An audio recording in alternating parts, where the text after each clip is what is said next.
Molweni ngenibingelele kuzo zonke izinkalo la okufinyela khona lo mbukiso. Igama lami nguVusi Mavusana. Bayamazi nje abaningi. Siyacela ke bafowethu uma umusha kule channel ucindezele subscribe, ucindezele nebell ukuze uzohlezi usithola. Bafowethu sese lapho nje sisaqhubeka ke lana bafowethu ke nenyanga ke la okudokotela ke uDr Nkonjane yenkosi. Bafowethu lana ke so thikela sicela ukuthi udokotela ayethu kubingelela. Dokotela uyaphila? Hayi ngiyaphila khehla kunjani? Sikhona dokotela. Hayi siyaphila.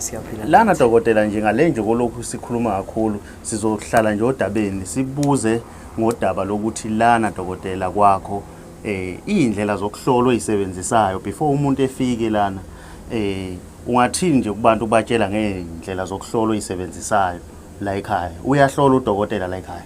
Ya ngiyahlola la ekhaya. Yebo. Ngiyahlola la ekhaya. Indlela zokuhlola la ekhaya zimbili. Yebo. Kukhona ukuhlola ngokwethongo lakithi la khona ekusuke sekukhuluma lona ikhehla lelela kungenayo.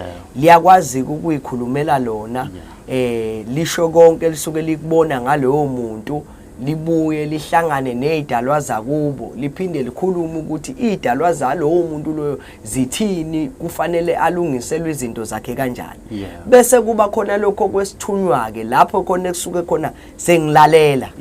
Ngisuke sengilalela ke lapho sengilalela ke sekukuthi ngilalela bona izithunywa lezi zakithi ukuthi zithini ngalowo muntu lo osuke khona.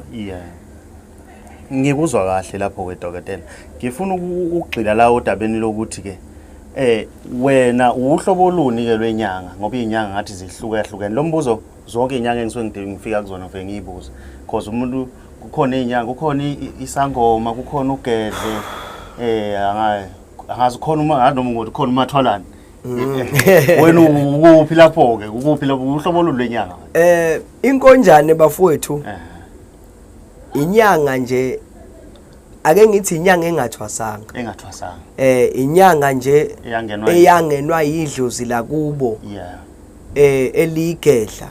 Elingazange lifune enhlobo ukuthi ihambe emzini nomuntu ayongena khona ithi wena uzongena bese kube khona umuntu okusizayo.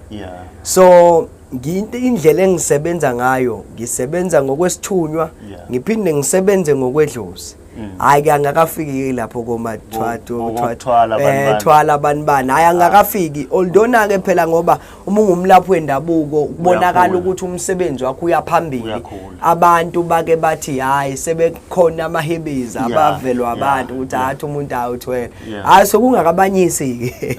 Hayi fanele ubanyise baze bathi uthwele kanti indlela osebenza ngayo phambi kwabantu yinhle. Ivela sengazi ukuthi uthwele. Ya ukusebenza nje ngokweqiniso okudala ukuthi abantu balokho bebuya manje bebebona kugcwala sengazi ukuthi kukhona into umuntu asebenza ngayo kanti usaphila ngaso isithunywa lesi nedlozi njengoba ubona nje yibani okusho ukuthi ngimemeza idlozi nesithunywa bese kuzukhanya bese ngiyakwazi ukusiza umuntu.